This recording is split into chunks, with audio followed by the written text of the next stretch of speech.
Kami siapkan hati kami siapkan telinga pendengaran kami, agar kami boleh mendengarkan kebenaran firman-Mu. Hanya di dalam nama Yesus kami sambut firman-Mu. Haleluya, haleluya, amin. Oke, silakan duduk kembali. Salam. Sekali lagi, salam. Ya, puji nama Tuhan, pagi hari ini kita kembali bersyukur kepada Tuhan, ya, karena kasih setia-Nya, sehingga pagi hari ini kita masih boleh meluangkan waktu kita dan kita datang kepada Tuhan. Ya, meskipun banyak dari antara kita saat ini yang mereka sedang mengalami kelemahan tubuh, mereka yang sedang sakit, tetapi kita bersyukur bahwa Tuhan masih memberikan kita kekuatan, kesehatan untuk kita boleh datang kepada Tuhan. Ya, puji nama Tuhan, pagi hari ini kita akan sama-sama belajar kebenaran firman Tuhan dalam Injil Lukas pasal yang ke-5 ayat 1 sampai dengan ayat 11. Injil Lukas pasal yang ke-5 ayat 1 sampai dengan ayat 11. Saya minta satu orang maju ke depan, boleh berdiri di depan untuk membacakan firman ini, dan teman-teman yang lain kita boleh mendengarkannya. Ya, Injil Lukas pasal yang ke-5 ayat 1 sampai ayat 11. Kita boleh menyimak kebenaran ini, dan apa yang kita dengar biarlah kita boleh merenungkannya di dalam setiap diri kita. Oke, silakan. Injil Lukas pasal 5 ayat 1 hingga ayat 11. Lembaga kita memberi judul penjala ikan menjadi penjala manusia. Pada suatu kali Yesus berdiri di pantai danau Genesaret, sedang orang banyak mengerumuni Dia hendak mendengarkan firman Allah. Ia melihat dua perahu di tepi pantai. Nelayan-nelayannya telah turun dan sedang membasuh jalannya. Ia naik ke dalam salah satu perahu itu, yaitu perahu Simon, dan menyuruh dia supaya menolakkan perahunya sedikit jauh dari pantai. Lalu ia dan mengajar orang banyak dari atas perahu. Setelah selesai berbicara, ia berkata kepada Simon, "Bertolaklah ke tempat yang dalam dan tebarkanlah jalanmu untuk menangkap ikan." Simon menjawab, "Guru, telah sepanjang malam kami bekerja keras dan kami tidak menangkap apa-apa. Tetapi karena Engkau menyuruhnya, aku akan menebarkan jala juga." Dan setelah mereka melakukannya, mereka menangkap sejumlah besar ikan sehingga jala mereka mulai goyah. Lalu mereka memberi isyarat kepada teman-temannya di perahu yang lain supaya mereka datang membantunya. Dan mereka itu datang, lalu mereka bersama-sama mengisi kedua perahu itu dengan ikan hingga hampir tenggelam. Ketika Simon Petrus melihat hal itu, ia pun tersungkur di depan Yesus dan berkata, "Tuhan, pergilah daripadaku, karena aku ini seorang berdosa." Sebab dan seorang yang bersama-sama dengan dia takjub oleh karena banyaknya ikan yang mereka tangkap. Demikian juga Yakobus dan Yohanes, anak-anak Zebedeus, yang menjadi teman Simon. Kata Yesus kepada Simon, "Jangan takut, mulai dari sekarang engkau akan menjala manusia." Dan sesudah mereka menghala perahu-perahunya ke darat, mereka pun meninggalkan segala sesuatu dan mengikuti Yesus. Ya, terima kasih. Ya, puji nama Tuhan, pagi hari ini kita belajar dari peristiwa ini. Ketika saudara dan saya kita mendengarkan kebenaran firman ini, apa yang kita dapatkan, apa yang kita lihat dari peristiwa yang terjadi ketika kita melihat apa yang dialami Petrus atau apa yang dialami oleh Simon, ya. Jadi ini sangat menarik ketika saudara dan saya kita belajar dari kebenaran ini. Kita mau belajar dari Petrus, ya. Kita tahu bahwa Petrus adalah seorang nelayan. Firman Tuhan menyatakan bahwa dia bekerja sepanjang malam. Ketika dia pulang bekerja, dia tidak mendapatkan apa-apa, tidak membawa apa-apa. Sepanjang malam dia bekerja, tidak mendapatkan ikan.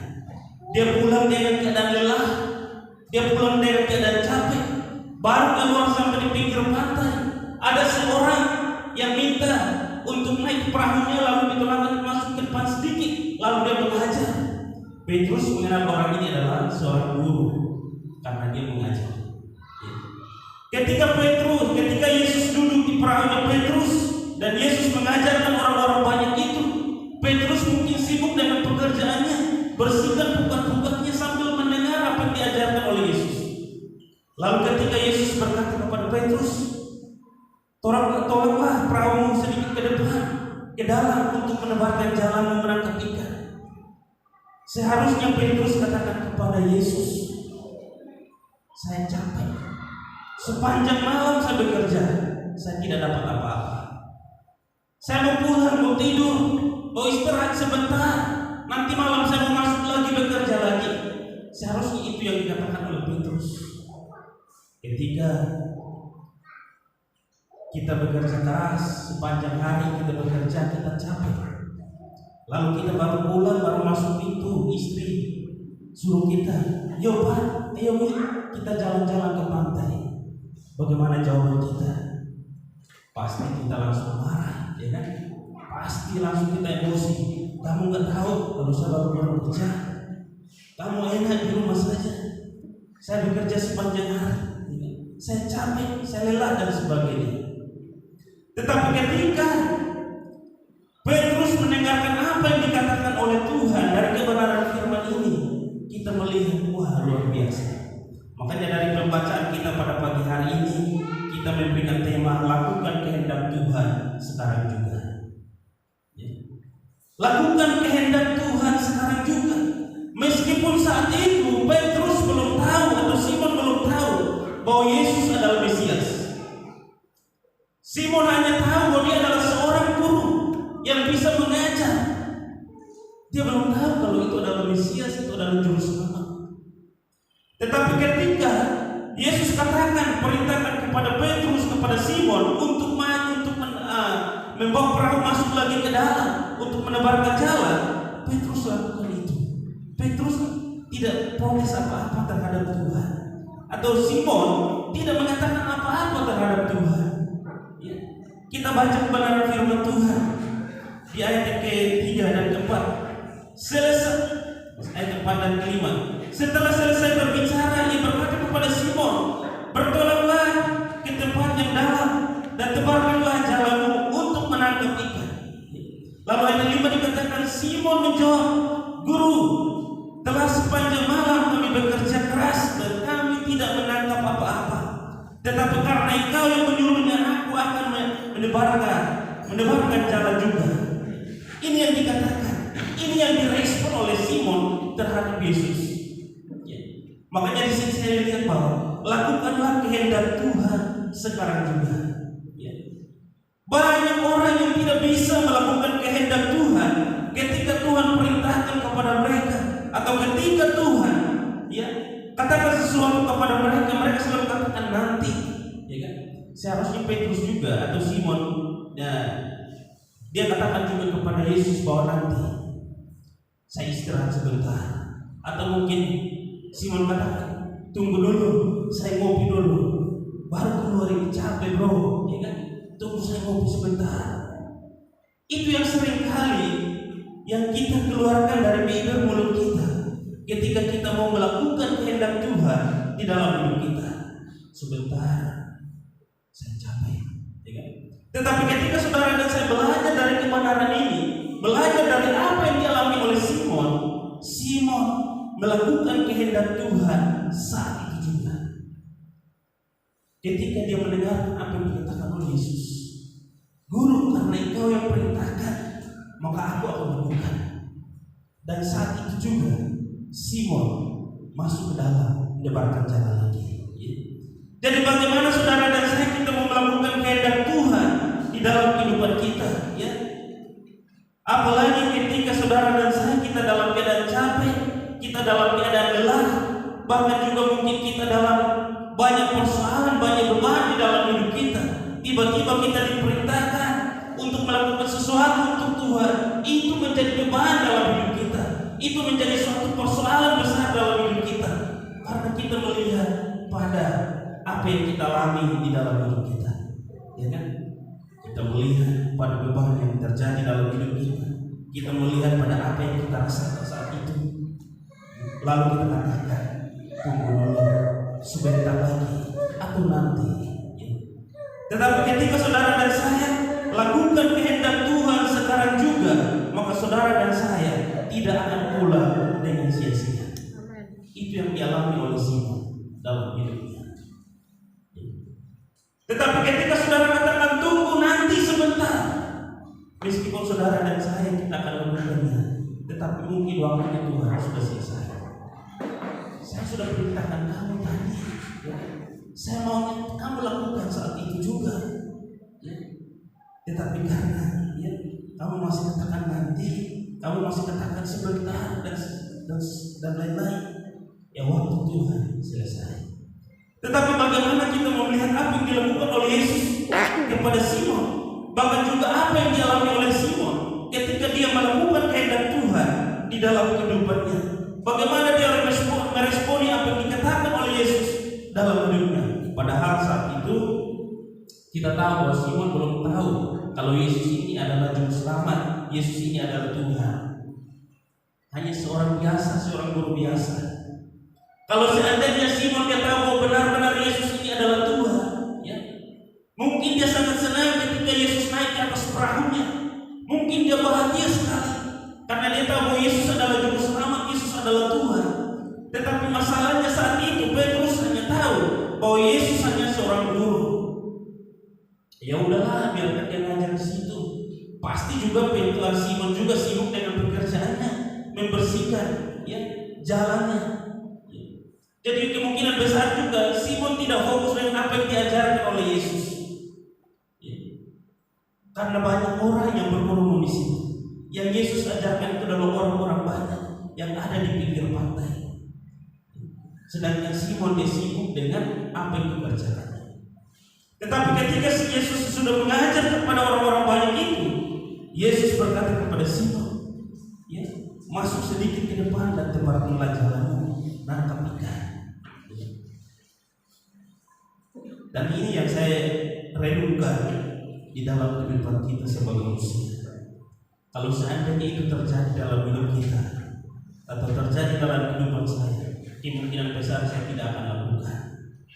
Saya membayangkan sepanjang malam berada di tengah laut, berusaha keras untuk menangkap ikan, tidak tidur sampai pagi pulang sampai di pinggir pantai, bukannya langsung tidur atau langsung makan atau langsung kopi, tetapi dia harus membersihkan lagi jalannya.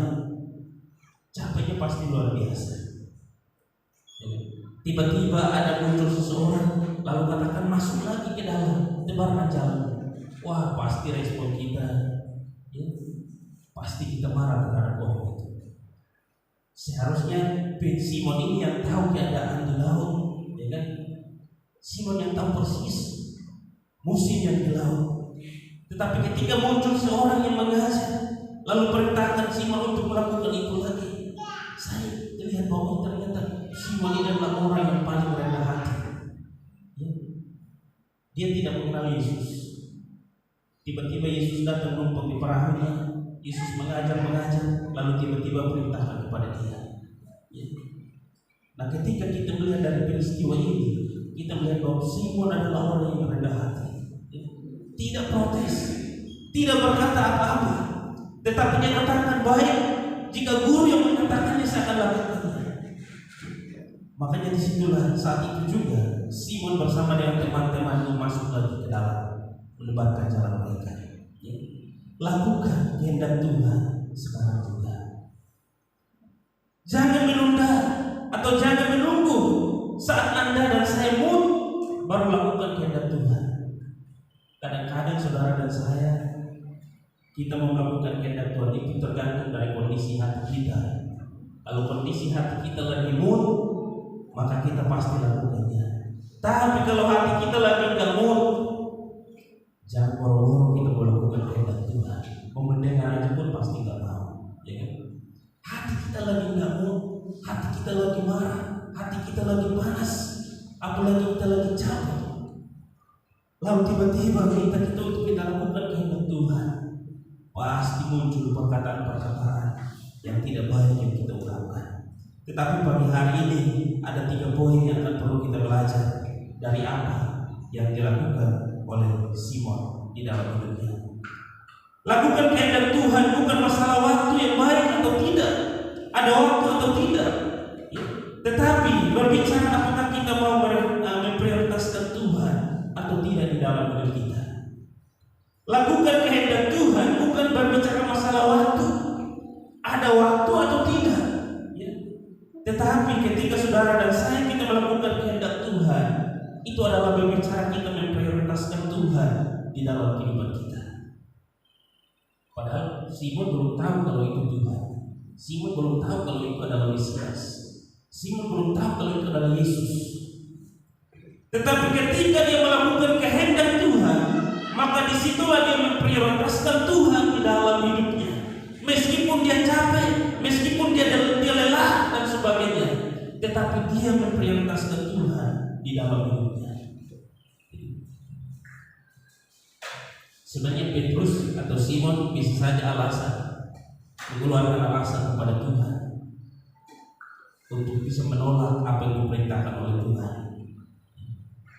Tetapi kita melihat dari kebenaran ini tidak berbicara soal waktu, ada waktu atau tidak. Tetapi di sini berbicara bagaimana Simon memprioritaskan Tuhan di dalam hidupnya. Bayangkan baru sampai di rumah, belum sampai di rumah masih di pinggir pantai, dia perintahkan lagi untuk masuk lagi, ya kan? Seharusnya Simon katakan tidak ada waktu, saya istirahat dulu. Belum waktunya untuk saya bekerja. Nanti malam lagi atau besok lagi. Tetapi di sini kita melihat bukan masalah waktu ada atau tidak, tetapi masalah bagaimana saudara dan saya kita memprioritaskan Tuhan dalam hidup kita. Rasa capek pasti iya, rasa lelah pasti iya. Semua orang pasti rasa capek, rasa lelah di dalam hidupnya. Selagi visi kita masih ada, pasti ada rasa lelah, rasa capek yang akan kita alami. Tetapi bagaimana saudara dan saya kita mau memprioritaskan Tuhan di dalam setiap kehidupan kita? Bagaimana kita meresponi apa yang dikatakan oleh Tuhan di dalam hidup kita? Mungkin Tuhan berbicara kepada kita saat kita bangun pagi, kita membaca firman Tuhan. Mungkin ada kata Tuhan yang perintahkan kita untuk kita melakukan sesuatu untuk Tuhan. Tetapi mungkin kita katakan nanti Tuhan, sebentar lagi, atau tunggu nanti saya ada waktu kosong Tuhan, baru saya akan lakukan. Padahal sesungguhnya apa yang dikatakan oleh Tuhan kepada kita itu ternyata sudah disediakan oleh Tuhan, disiapkan oleh Tuhan agar kita bisa menerima apa yang Tuhan mau berikan kepada kita. Tetapi masalahnya saudara dan saya, kita gak respon apa yang dikatakan oleh Tuhan. Kalau seandainya Simon tidak meresponi apa yang dikatakan oleh Tuhan, dia tidak akan dapat apa-apa, ya kan? Dia akan pulang tetap rasa capek, rasa lelah, ya kan? Tetapi ketika Petrus melakukan apa yang diperintahkan oleh Tuhan, rasa lelah, rasa capek itu hilang. Ketika dia melihat berkat Tuhan, dia terima dalam hidupnya. Padahal tadinya, ya, mungkin rasa badannya mungkin ya sakit semua karena bekerja keras diombang-ambingkan oleh gelombang laut. Tapi dia tidak melihat hal itu yang terjadi dalam hidupnya. Jadi disinilah firman Tuhan mengajarkan bagi kita, lakukanlah kehendak Tuhan sekarang juga, ya. Tidak melihat masalah waktu yang baik atau tidak, ya. Tidak ditentukan oleh waktu, tetapi bagaimana saudara dan saya kita mau memprioritaskan Tuhan di dalam hidup kita. Seringkali saudara dan saya kita adalah orang-orang yang suka menunda-nunda waktu, ya kan? Seringkali yang muncul di dalam setiap hidup kita adalah nanti, tunggu, ya kan? Itu yang seringkali yang kita keluarkan, yang seringkali kita lakukan dalam hidup kita. Tetapi firman Tuhan pada pagi hari ini mengingatkan kita, lakukanlah kehendak Tuhan sekarang juga. Lalu yang kedua, melakukan kehendak Tuhan bukan masalah suka atau tidak, tetapi berbicara masalah ketaatan pada Tuhan. Ya kan? Pernah nggak kita dipaksa untuk melakukan sesuatu yang kita tidak suka? Ya kan? Pernah nggak kita diperintahkan untuk melakukan sesuatu yang sebenarnya kita nggak senangi? Saya nggak senang, saya nggak suka, ya kan? Tetapi karena diperintahkan, akhirnya udahlah saya lakukan saja. Tetapi di sini kita mau melihat Apa yang terjadi dalam kehidupan Simon, apa yang dialami oleh Simon ketika Tuhan perintahkan kepada dia, ya, bukan masalah suka atau tidak, ya, tetapi yang di sini berbicara masalah soal ketaatan dia terhadap Tuhan. Bagaimana ketika kita melihat seseorang yang baru pulang, ya, lalu diperintahkan lagi untuk kembali ke tempat yang tadi, ya kan? Saya baru dari sana, ya kan? Masa disuruh saya lagi ke sana lagi? Apa saya tidak ada kerjaan? Masih banyak pekerjaan di rumah. Ada istri dan anak yang sedang menunggu saya. Saya mau pergi melihat mereka dulu, ya. Seharusnya Petrus katakan demikian kepada Tuhan. Masih banyak pekerjaan saya di rumah, ya. Saya baru pulang dari laut. Saya harus pergi ke rumah melakukan pekerjaan yang lain di sana. Saya harus melihat istri dan anak saya bagaimana keadaan mereka. Tetapi justru Yesus suruh lagi, kamu masuk lagi ke tempat yang dalam. Ya. Di sini kita melihat ayat yang kelima dikatakan, Simon menjawab, Guru, telah sepanjang malam kami bekerja keras dan kami tidak menangkap apa-apa. Tetapi karena Engkau menyuruhnya, aku akan melebarkan jalan juga. Bukan masalah suka atau tidaknya, tapi masalah ketaatan kita kepada Tuhan.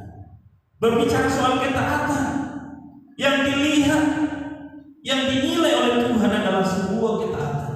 Bukan karena kita suka ini baru kita lakukan. Kalau ini kita nggak suka, kita usah lakukan. Tetapi bagaimana ketaatan kita terhadap Tuhan, meskipun itu kita nggak suka, tetapi kita mau lakukan itu, ya. Jadi di sini kita melihat bahwa Petrus mengajar atau Simon mengajarkan kepada kita tentang sebuah ketaatan. Ketaatan itu sangat penting di dalam kehidupan kita sebagai anak-anak Tuhan, ya. Dan itu yang diinginkan oleh Tuhan di dalam kehidupan kita sebagai anak-anaknya adalah ketaatan. Bagaimana kita harus taat, ya, untuk melakukan apa yang diperintahkan oleh Tuhan. Bukan soal suka atau tidak suka, bukan soal hati kita muat atau tidak, tetapi bagaimana respon kita terhadap kehendak Tuhan di dalam hidup kita. Bagaimana kita mau melakukan apa yang Tuhan kehendaki di dalam hidup kita, ya. Jadi sering kita sebagai manusia kan kita suka pilih-pilih, ya kan? Kalau kita pergi ke pasar, kita mau belanja pakaian, belanja baju baru, otomatis pasti kita pilih, ya kan?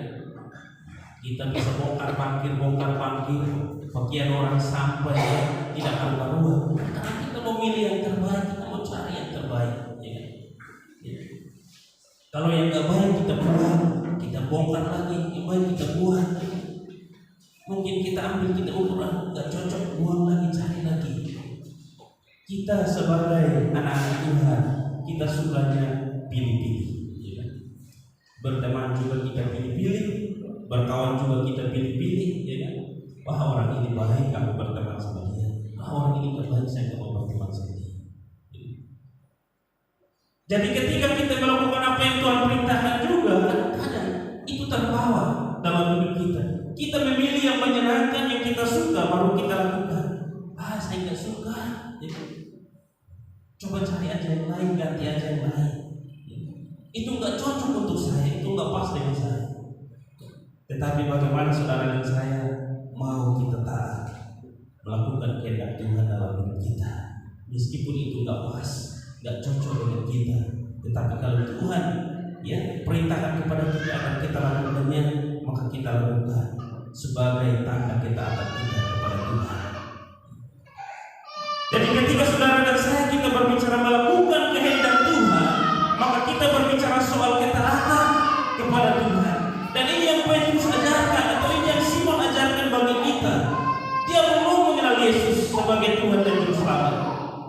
Hanya seorang guru biasa yang tadinya dia lihat bahwa Yesus sedang mengajar.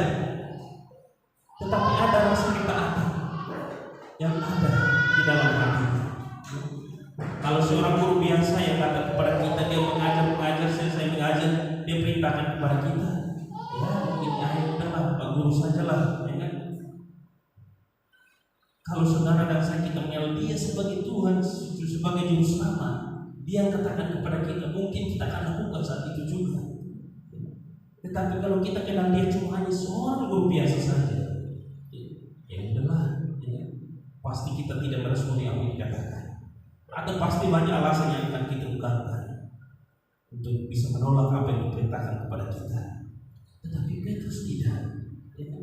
Apakah saat itu Petrus sudah sungguh-sungguh dengan Tuhan? Tidak. Ya. Petrus orang yang sibuk, mungkin tidak punya waktu untuk datang kepada Tuhan.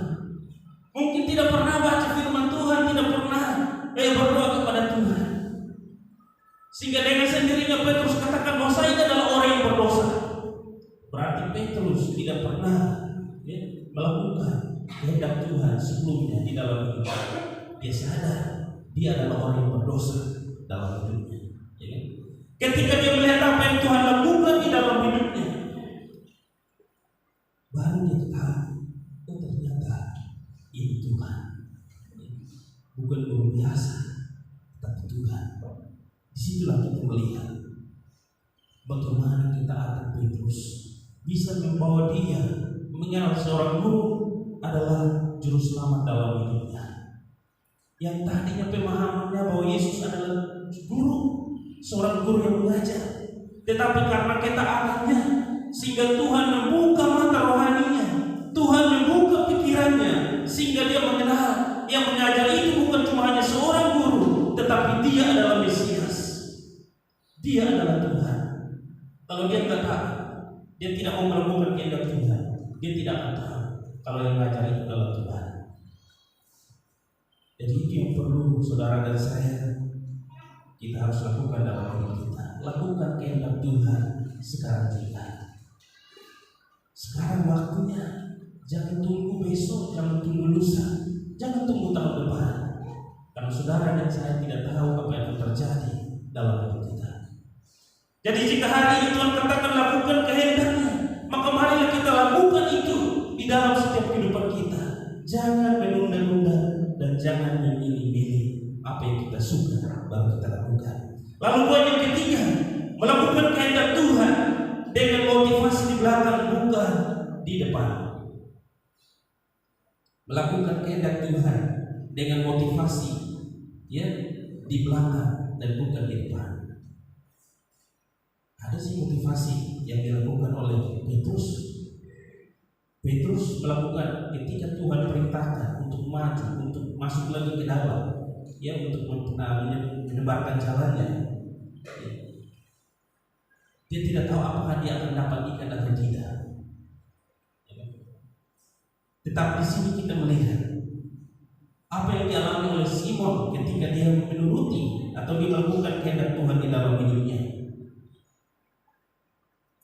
Jadi di sini kita melihat bahwa ketika Petrus atau ketika Simon taat kepada Tuhan dan dia melakukan kehendak Tuhan, ada hasil yang dia lihat, ada hasil yang dia petik, ada hasil yang diterima dari Tuhan. Bukan hanya ikan saja yang Simon dapatkan ketika masuk kembali ke dalam laut, tetapi mertuanya pun yang disembuhkan dari sakit penyakitnya. Kalau seandainya saat itu Yesus menyembuhkan dulu mertuanya, baru Yesus perintahkan kepada Simon untuk masuk lagi ke dalam laut untuk menebarkan jalannya, pasti Simon lakukan itu, ya kan? Karena Simon melihat bahwa ada yang sudah dilakukan oleh Tuhan, menyembuhkan mertuanya yang sakit. Pasti dia percaya bahwa orang ini bukan main-main. Tetapi itu belum dilakukan oleh Tuhan. Yesus belum menyembuhkan mertua dari Simon. Tetapi Simon mau melakukan apa yang diperintahkan oleh Tuhan. Motivasi, ya, dia motivasinya ke belakang dan bukan ke depan. Kalau motivasinya ke depan sama seperti kita sedang nabung, ya kan, berinvestasi. Ke depannya hasilnya besar. Ya. Tetapi si Petrus justru dia melihat motivasinya yang di belakang. Apa yang akan di belakang? Saya lakukan dulu apa yang Tuhan mau, terus apa yang akan dilakukan oleh Tuhan. Ya. apa yang akan diperbuat oleh Tuhan. Jadi itulah melakukan kehendak Tuhan dengan motivasi di belakang dan bukan di depan. Lakukan apa yang Tuhan perintahkan, ya. Dan pasti Tuhan juga akan melakukan bagian yang akan Tuhan lakukan di dalam hidup kita, meskipun Tuhan tidak akan lakukan apa-apa.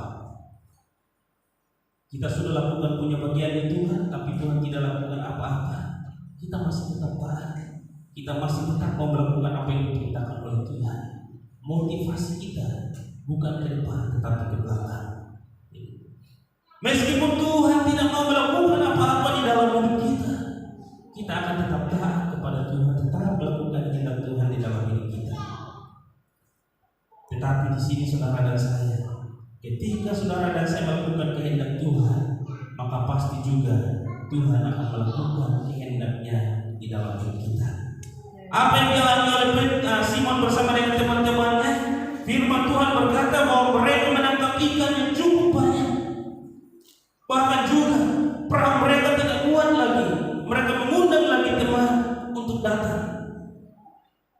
Mungkin pertama kali yang dialami oleh Petrus saat itu, bagaimana dia menangkap hasil di dalam laut. Mungkin selama dia menjala ikan, tetapi tidak sebanyak saat itu. Sampai satu kali membuang jalannya, ikannya itu bisa dibuat, bisa rusak. Bahkan 2 perahu, firman Tuhan katakan 2 perahu hampir tenggelam. Mungkin ini adalah peristiwa pertama kali yang dialami oleh Simon di dalam hidupnya. Ketika dia melakukan kehendak Tuhan, maka ternyata Tuhan juga melakukan kehendaknya di dalam kehidupan Petrus. Dan yang sangat menarik, ketika di ayat 11, mereka sudah menangkap ikan yang banyak. Mereka sudah membawa ikannya keluar, bukannya sibuk untuk menjual ikannya, malah meninggalkan ikannya. Ya kan? Firman Tuhan katakan di ayat 11, dan sesudah mereka menghela perahu-perahunya ke darat, mereka pun meninggalkan segala sesuatu lalu mengikuti Yesus. Masuk lagi ke dalam laut menangkap ikan. Sudah dapat ikan banyak keluar. Sampai di darat bukannya sibuk untuk menjual ikannya, tetapi mereka meninggalkan ikan-ikan itu. Lalu mereka mengikuti Yesus. Simon melihat bukan masalah ikannya yang banyak yang dia nangkap. Simon tidak berharap dapat uang yang banyak yang dari ikan yang dia nangkap. Tetapi dia melihat ada sesuatu yang penting di dalam Yesus. Ikut Yesus lebih penting dari apa yang didapatkan saat itu.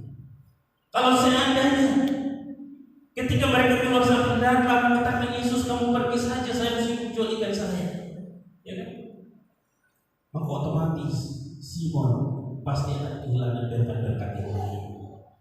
Tetapi firman Tuhan katakan bahwa ketika mereka sampai di darat, mereka meninggalkan segala sesuatu, lalu mereka mengikuti Yesus. Perahunya tidak diurus lagi, ya jalannya tidak diurus lagi, ikan-ikannya mungkin orang lain yang akan jual, yang dapat duit. Sedangkan Simon ambil langkah, saya ikut Yesus saja. Yesus kemana saya ikut. Dan disitulah kita melihat banyak hal yang dialami oleh Simon di dalam hidupnya. Makanya firman Tuhan di perikopnya dikatakan penjala ikan menjadi penjala manusia. Coba saudara dan saya kita membayangkan bagaimana Simon bisa berubah, seorang penjala ikan tiba-tiba berubah menjadi seorang penjala manusia. Luar biasa. Sangat menarik kehidupan Simon. Bagaimana kita mau belajar dari Simon, orang yang bekerja keras, mengharapkan segala sesuatu yang mungkin agar mungkin dia capai, tetapi bisa diubahkan oleh Tuhan dengan sengaja. Hasil yang didapatkan dia tidak peduli, tetapi dia melihat Yesus yang penting di dalam hidupnya. Dan satu-satunya rasul yang sekali berkorban 3.000 orang berkorban. Simon melakukan kehendak Tuhan saat itu juga. Tinggalkan apa yang dimiliki, tinggalkan apa yang dia punya, tinggalkan pekerjaannya dan dia mengikuti Yesus. Kemana Yesus pergi, di situ ada Petrus, ada Simon. Dia selalu ada di belakang. Tuhan tidak perintahkan kita tinggalkan pekerjaanmu. Tuhan tidak perintahkan kita tinggalkan segala sesuatu yang kamu miliki, tidak. Cuma hanya Tuhan meminta, lakukan kehendakmu. Itu saja yang Tuhan minta. Tuhan tidak perintahkan kita untuk meninggalkan pekerjaan kita, meninggalkan segala sesuatu yang kita punya. Tetapi Tuhan cuma hanya minta, lakukanlah kehendakmu sekarang juga. Jika saudara bisa melakukan itu di dalam hidup kita, percayalah, pasti Tuhan juga akan melakukan perkara-perkara yang besar, perkara-perkara yang ajaib di dalam setiap hidup kita. Asal kita mau mentaati apa yang dikatakan oleh Tuhan di dalam hidup kita. Asal kita mau melihat apa yang diperintahkan oleh Tuhan dan kita mengutamakannya di dalam hidup kita, memprioritaskan perintah Tuhan, kehendak Tuhan yang terutama dalam hidup kita. Pasti Tuhan akan melakukan bagian dalam hidup kita. Mari kita sama-sama merenungkan kebenaran ini. Kita mau melihat apa yang Tuhan lakukan terhadap Simon, dan kita juga mau belajar dari Simon apa yang Simon lakukan ketika dia mendengarkan perkataan Tuhan. Jika itu menjadi sesuatu yang baik, menjadi satu teladan yang baik, mari kita belajar, mari kita mengambil contoh dari Simon. Jika Simon mengalami perubahan dalam hidupnya karena dia melakukan kehendak Tuhan, maka saudara dan saya akan melakukan hal yang sama, menerima hal yang sama dalam hidup kita. Akan ada perubahan dalam hidup kita jika kita melakukan kehendak Tuhan. Amin. Buat firman Tuhan, mari kita berdoa. Bapa yang baik, saat ini kami datang di hadapan Engkau Tuhan. Kami belajar sedikit dari kebenaran firman-Mu Tuhan. Kami boleh melihat apa yang Tuhan lakukan terhadap Simon dan apa juga yang dilakukan Simon terhadap Tuhan. Kami boleh belajar dari kebenaran ini Tuhan. Kami boleh belajar dari Simon, seorang nelayan, tetapi ketika dia mendengarkan perkataan Tuhan, dia melakukannya di dalam hidupnya. Kami belajar bahwa Simon memprioritaskan Tuhan di dalam hidupnya. Bahkan juga Simon memiliki hati yang taat, mau mendengar, melakukan apa yang Tuhan perintahkan.